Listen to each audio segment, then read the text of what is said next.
Welcome সকলকে আমার বাংলার ভুরিভোজ চ্যানেলে।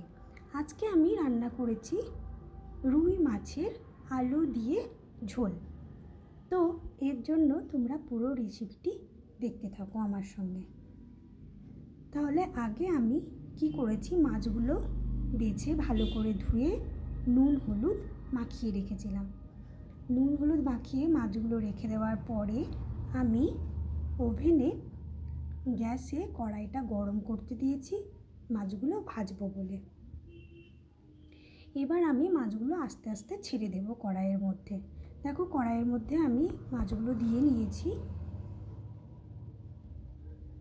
মাছগুলো এবার ভাজা হয়ে যাওয়া পর্যন্ত একটু অপেক্ষা করব। মাছগুলো এখন ভাজা হচ্ছে। একটু মাছ ভাজতে টাইম দরকার হয়, তার জন্য একটু তোমরা অপেক্ষা করো। মাছগুলো আমার ভাজা হয়ে গেছে। এবার আমি একটা প্লেটের মধ্যে তুলে নিলাম। মাছগুলো তুলে রেখেছি, সব মাছগুলো ভেজে নিয়েছি। সেটা তোমাদের সামনে আর দেখালাম না, অনেকটা সময় লেগে যাচ্ছে, ওই জন্য সব মাছ আমার ভাজা হয়ে গেছে। এবার আমি উল্টো দিকে কড়াইটা গরম করতে বসিয়েছি। কড়াইয়ে তেল দেওয়াই আছে, মাছটা যে জন্য ভেজেছিলাম তার তেলটা। এরপরে এবার আমি দিয়ে নেব 5 ফোড়ন। কড়াইয়ে তেল গরম হয়ে গেলে 5 ফোড়ন দিয়ে নেব। দিয়ে দিলাম 5 ফোড়ন।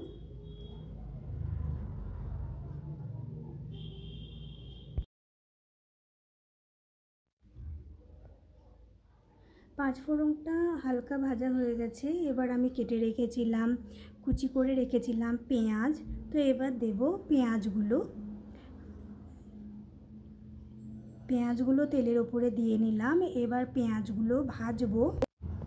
পেঁয়াজগুলো যখন ব্রাউন হয়ে ভাজা হয়ে যাবে, পেঁয়াজটা একটু আমি লো ফ্লেমেই সব কিছু রান্না করি, ওই জন্য আমার টাইম লেগে যায় ভাজতে করতে এগুলোর জন্য।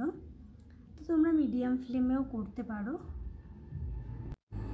এবার দেখো, পেঁয়াজটা মোটামুটি ভাজা হয়ে গেছে। এবার আমি কি করব, এখানে দিয়ে নেব আলুগুলো ডুমো ডুমো করে কেটে রেখেছিলাম। এবার সেই আলুগুলো আমি কেটে ধুয়ে রেখেছিলাম, সেগুলো পেঁয়াজটা ভাজা হয়ে গেছে। খুব বেশি ব্রাউন করবে না, তাহলে কিন্তু আলুর সঙ্গে আবার যখন পেঁয়াজটা ভাজা হবে তখন কিন্তু পেঁয়াজটা পুরো পুড়ে যাবে। ওই জন্য আমি পেঁয়াজটা খুব লাল করে কিন্তু ভাজিনি, আর তুলেও রাখলাম না। এবার আলুর সঙ্গে ওটা পুরোটা ভাজা হয়ে যাবে, ওই জন্য আমি একটু হালকা ব্রাউন হওয়ার সময়ই আলুগুলো দিয়ে নিলাম। এবার আলুটা ফ্রাই করার জন্য আমি এখানে আলুর ওপরেই দিয়ে নেব হলুদ গুঁড়ো দিয়ে দেব, আর দিয়ে দেব পরিমাণ মতো নুন। হলুদ আর নুনটা তোমরা পরিমাণ মতো দিয়ে নেবে, কারণ ভাজার সময় যদি হলুদ আর নুনটা দিয়ে দেওয়া হয় তাহলে কিন্তু আলুটা খুব তাড়াতাড়ি সেদ্ধ হয়ে যায়, তাহলে আমাদেরকে খুব বেশি পরে আর সেটা সেদ্ধ করার দরকার হয় না। দেখো, হলুদটা দিয়েছিলাম, এবার এখানে দিয়ে দিয়েছি নুনটা। কিন্তু তোমাদেরকে সেটা আমি আগেই বললাম যে আমি এখন হলুদ আর নুনটা দিয়ে একটু ফ্রাই করে নেব, তাহলে কি হবে, আলুগুলো খুব ভালোভাবে ভাজা হয়ে যাবে, তাহলে ঝোলটা রান্না হতে বেশিক্ষণ টাইম লাগবে না।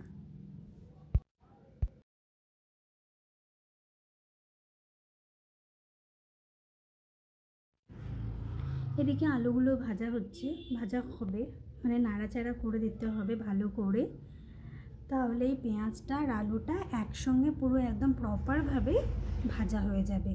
মানে এইভাবে তোমরা নাড়তে থাকবে কিছুক্ষণ, যাতে পুরো হলুদটা নুনটা ভালোভাবে মিক্স হয়ে যায়। তাহলে একটু আলুটা ভাজা ভাজা হওয়া পর্যন্ত একটু অপেক্ষা করবে। তারপরে বাকি যে মশলাগুলো আমি দিয়েছিলাম সেগুলো তোমাদের সঙ্গে শেয়ার করব। দেখো, এবার ঠিক ভাজা হয়ে গেছে আলু। এবার আমি দিচ্ছি এর মধ্যে জিরে গুঁড়ো দিয়ে নিলাম। আগে কিন্তু আমি নুন হলুদ দিয়েছি, আর কিছু দিইনি। এবার দিচ্ছি আমি জিরে গুঁড়ো। তারপরে এবার আমি দেব ধনে গুঁড়ো। জিরে গুঁড়োটা দিলাম, এবার আমি দিচ্ছি ধনে গুঁড়ো। তোমরা পরিমাণ মতো দেবে জিরে গুঁড়ো, ধনে গুঁড়ো। আমি এখানে ছোটো চামচের হাফ চামচ জিরে গুঁড়ো এবং হাফ চামচ ধনে গুঁড়ো দিয়েছি। এবার দেব হাফ চামচ শুকনো লঙ্কার গুঁড়ো। ওটা তো তোমরা জানোই, আমি কাশ্মীরি লঙ্কা সব রান্নায় দিই। কাশ্মীরি লঙ্কা আমার খুব পছন্দের, তো ওই জন্য সব কিন্তু হাফ চামচ করে দিয়ে নিলাম। তাহলে রেসিপিটা করার আগে আমি আগে পেঁয়াজগুলো ভেজে হালকা ভেজে আলুগুলো দিলাম। তারপরে আমি আলুটা আর পেঁয়াজটা যখন মোটামুটি ভাজা হয়ে গেল তখন আমি জিরে গুঁড়ো, ধনে গুঁড়ো আর কাশ্মীরি লঙ্কা গুঁড়ো দিলাম। এরপরে এবার আমি দেব একটা পেস্ট, সেটা হলো আদা, রসুন আর শুকনো লঙ্কা। কারণ জিরে আর ধনেটা আমি দিয়ে দিয়েছি গুঁড়ো, ওই জন্য আজকে কিন্তু আমি পেস্টে সেটা ইউজ করিনি। তো তাই আজকে আমি এখানে এই পেস্টটা যেটা দিলাম সেটাতে শুধু আদা, রসুন আর শুকনো লঙ্কার পেস্ট ছিল। এবার আমি মশলাটাকে ভালো করে মাখিয়ে নেব, ভালো করে নাড়াচাড়া করে নিতে হবে কড়াইয়ের মধ্যে। এটা ফ্রাই হতে বেশিক্ষণ সময় লাগবে না, গুঁড়ো মশলা দিয়েছি তো, তার জন্য মশলা যেহেতু আলুটাও ফ্রাই হয়ে গেছে, মশলা ফ্রাই হতে বেশিক্ষণ সময় লাগবে না। তবে হ্যাঁ, ভালো করে মশলাটা ফ্রাই না হলে কিন্তু রান্না করার পরে সেই কাঁচা মশলার একটা গন্ধ থেকে যায়।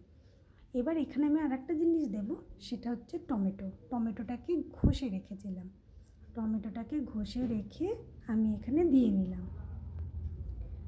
কারণ টমেটো কেটেও দিতে পারো অনেকে, তো আমার যেন মনে হয় যে টমেটোটা ঘষে দিলে বা বেটে দিলে বা মিক্সিতে পেস্ট করে নিলে সেটা যেন একটু বেশি কালারটা সুন্দর হয়। আর আমি তো একটু কালারের ওপর নির্ভরশীল, মানে আমার একটু দেখতে সুন্দর হলে সেটা একটু বেশ ভালো লাগে। এইরকম যারা থাকবে তারাও আমার মতো এই টমেটোটাকে এইভাবে ঘষে করে নিতে পারো, যেটাকে টমেটো পিউরি বলে, তাহলে সেটা সুবিধে হয়। আর আমি এখানে দিয়ে নিচ্ছি 2টো কাঁচা লঙ্কা। বেশি ঝাল করব না, কারণ কাশ্মীরি মির্চ দিয়েছি, কাশ্মীরি লঙ্কা গুঁড়োটা দিয়েছি।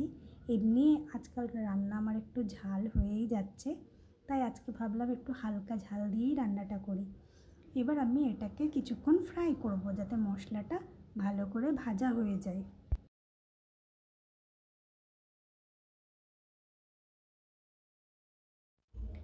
দেখো, মশলাটা ফ্রাই হওয়া পর্যন্ত আমি কিন্তু কড়াইয়ে নাড়াচাড়া করতেই থাকবো। আলুগুলো, মশলাগুলো যেন থেমে গেলে তাহলে যেন পুড়ে না যায় মশলাটা, তাহলে কিন্তু রান্নাটা ভালো হবে না, ওই জন্য।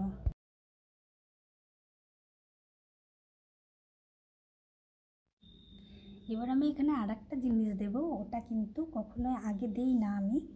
হ্যাঁ, তো এই যখন মশলাটা পুরো ভাজা হয়ে যাবে তখন আমি এখানে যেটা ইউজ করব সেটা দেখো তোমরা, সেটা হচ্ছে গোলমরিচ গুঁড়ো। আজকে আমি রুই মাছের ঝোল করব গোলমরিচ গুঁড়ো দিয়ে। গোলমরিচ গুঁড়োটা যদি আগে দিই তাহলে ভীষণ ঝাঁঝ হয়ে যায়, রান্নাটা আমি নিজেই করতে পারি না, এত কাশি হয়। ওই জন্য আমি সেটা ভেজে নেওয়ার পরেই ইউজ করি। আগে লঙ্কা গুঁড়ো গোলমরিচ গুঁড়োটা দিই না।